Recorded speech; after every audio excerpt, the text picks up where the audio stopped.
Hi, I'm Maggie Mestrich, Director of Business Development for the Carmel Swim Club and Carmel Swim Academy.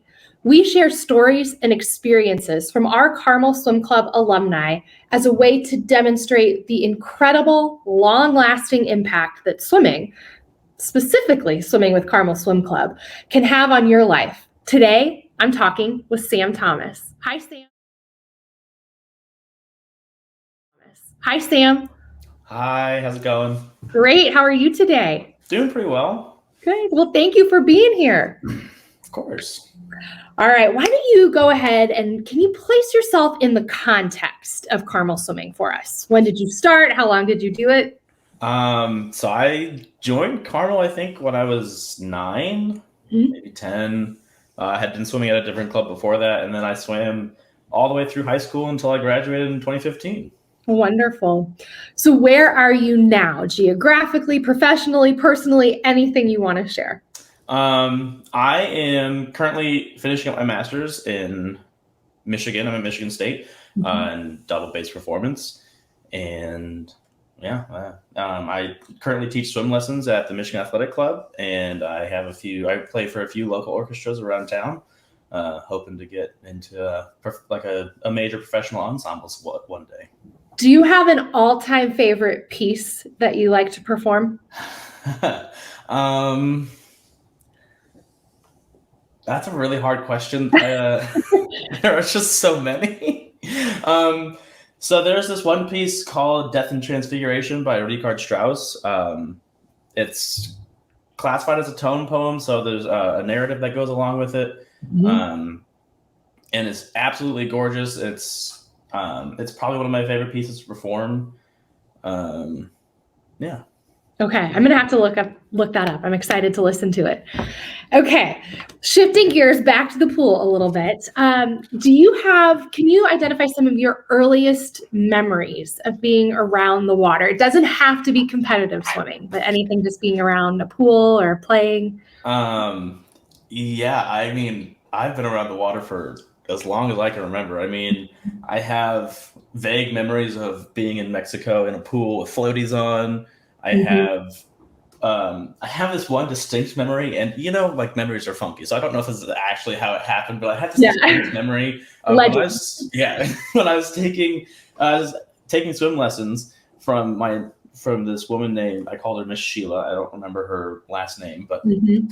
and I swam at 25, and I didn't know if I was supposed to do a flip turn or not to go back. And I turned around and I started screaming, Miss Sheila, as she's talking to my mom. And maybe for like 2 minutes, and then she's like, "What do you want?" I was like, "Should I do the flip turn?" She's like, "Up to you." And I don't know how old I was. I was probably like 3 or 4, because I started swimming at the Riviera Club Yeah. right when I was about 4 or 5. Okay. So yeah, it was that. Those are like the earliest things that I can remember. Is Well, as somebody else who did their swimming lessons at the Riviera Club many years before you did, Miss Sheila is an institution and a legend there. So I'm pretty sure I had her teach me at some point along the line. all right. So, what was your inspiration for making the leap? I know your parents had a lot to do with it. You didn't have complete control or say, but Mhm. making that transition from swim lessons to then deciding to swim competitively and year round with a program like Carmel. Um, oh, it was definitely the competitiveness that I have. So all Mhm. my siblings swim. Mhm. Um, this is how I got started in music too. But that's a totally different story. Sorry.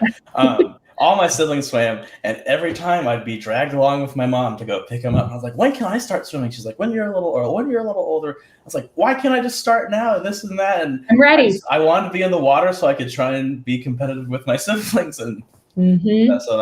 that's what it was. Okay. Can you remind everybody where you are in the birth order there? I am blast Uh-huh. of 4. Wanted to Uh, chase. yeah, I gotta do everything better. I gotta, anything that they can do, I can do better. Understandable. Good old sibling dynamics there. Yep. Can you remember what the most significant lesson you learned during your time with Carmel Swim Club would be? Um, you know, it's gotta be camaraderie. Mhm. Swimming is individual sport, yeah, you sort of like you race on your own. You're trying to beat your peers, even if they're on the same team. But at the end of the day, swimming it's about. I mean, at least in high school, obviously, if you get to the Olympics, it's going to be a little bit different. But like, it's about having the time to actually make friends and actually be a part of something. And again, yeah, you race individually, but there's a lot more that happens behind the scenes other than just racing. Sure. So probably, yeah, it's probably being able to be a good teammate, even though, it's not a team sport. Well, and do you find that too with your experiences as a musician? I mean, you play your instrument, but you are also you're part of an orchestra often. Yeah. And so Absolutely. I mean, you gotta like, as you said, you start by playing your instrument. You gotta listen to yourself. You gotta listen to the rest of your section, and you gotta try and fit in with that. And then you have to listen to the rest of the orchestra, trying to identify, what notes need to be higher or lower, or how much louder or softer you need to be playing, and all sorts of stuff. It's very similar to swimming, where you're playing as an individual, but you got to fit in with the rest of the group. Absolutely.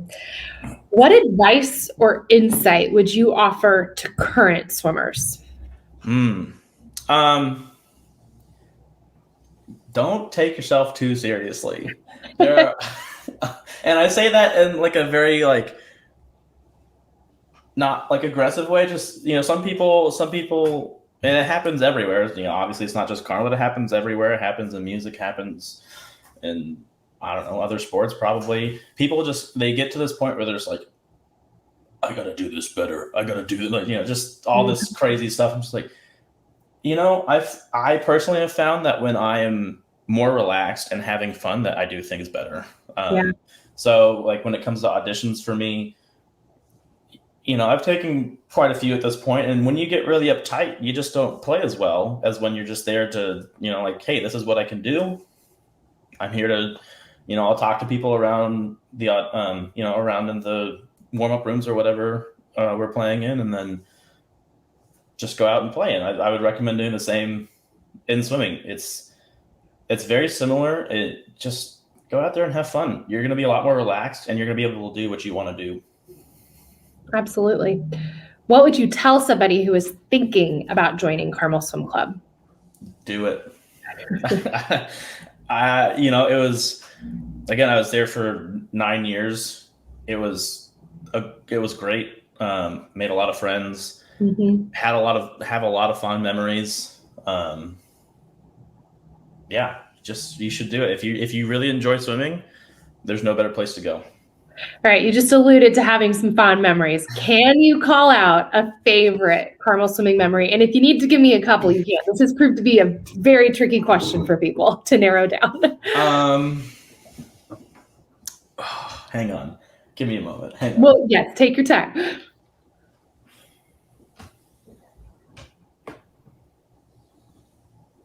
Okay, so Carmel was the first place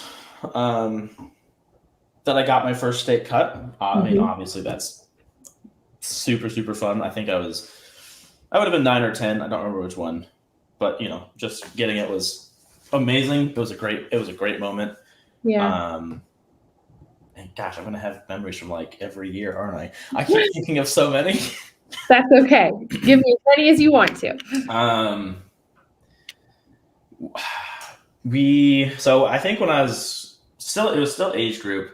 A bunch of my friends and I, it wasn't even me who brought it in. I don't remember who brought it in, but we brought in this rubber chicken to swim meets just as like something stupid to have around and make stupid noises while someone was in the water. Like that was always fun having that around. And then, I mean, any relay, always great. It's the moment that you are either done, about to dive in, or just yelling at the edge of the pool to tell this person to go faster. The entire relay is just so fun. Because again, it just really speaks to that camaraderie of, like what human beings want to be doing and being with people. Yeah. So yeah, relays were always great. But I don't think anything can beat the Friday morning breakfasts in high school. Yeah. Those were always so great. You'd get out of practice. There'd be a huge spread of casseroles and I don't know, sausage links and bacon and eggs and cinnamon rolls and chocolate milk and orange juice and just anything and everything. All these parents had put in so much work, and we just sit there and eat all of it. You know what I mean? Like there was hardly ever anything left, and it was always amazing. Yeah, you needed that fuel, working hard.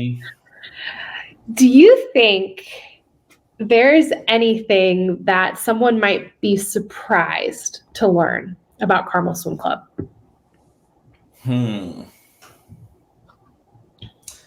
Yeah, I would say despite its competitiveness and like because the culture there is very competitive, but not in a nasty way. There's just like cutthroat competitiveness, but then there's supportive competitiveness, and I would definitely classify Carmel as more supportive. Like people will they swim against each other even in the same heat. But it's always, hey, nice swim, never, ha, I got you. Yeah, it's always supportive, and I think that would be the most surprising thing to learn, because when you get to a club at like the caliber of Carmel, I feel like a lot of people would start to think, oh, they must just be like out for themselves the entire time. But at least when I was there, that was never ever the case, not even close. So, yeah. So now that you've kind of found your way back to the pool a little bit, do you have any comments that you'd like to offer about why you think learning to swim or swim lessons are important, or any fun memories from just your teaching? Yeah, absolutely. So first of all, swimming is something that you can do forever. I competed in a Masters meet last year. Saw a 93-year-old man swim a 500. Yeah. And while yes, it took him a while, it was wildly impressive. I mean, he's just out there. I mean, it's clearly something you can do forever, and I think that is not true of almost anything else. Yeah. And learning to swim is also super important. Even if you never swim competitively, you can go be comfortable in the water and go to some party and play chicken with people, or sorry, I don't know why that's the first thing that popped into my head. You can't have fun in the pool. Yeah, and stay safe in the pool. Yeah, exactly. And that's like where I work has this huge, awesome water slide. It's really cool. It's not like theme park water slide, but it's pretty. It's a legit slide. Okay. Yeah, it's like 220 feet or something like that. Wow. It's awesome. It's really awesome. Okay. And to go on it, all kids have to pass a swim test. If you're above a certain height and you can have, I think it's chest up, then you don't have to pass it. But like kids who want to go down it have to be able to pass it. And as you said, can't have fun in the pool until you're safe in the pool. Yeah, definitely. Anything else you would like to add? No, other than the fact that Carmel really does teach excellence through swimming and for life. It's, when I think about it, there are still things that I do today that I learned there. I mean, like time management is a great one. Going to practice all the time. And it wasn't a direct lesson from Carmel, but like it's something that everyone learns because you're swimming in the morning, you're going to school, you're swimming in the evening. You have about 3 hours before you got to go to bed so you can get up in the morning again. So like, you figure out what you need to get done, and yeah. Okay. Well, thank you so much for your time today, Sam. I really appreciate it. Of course. It was great.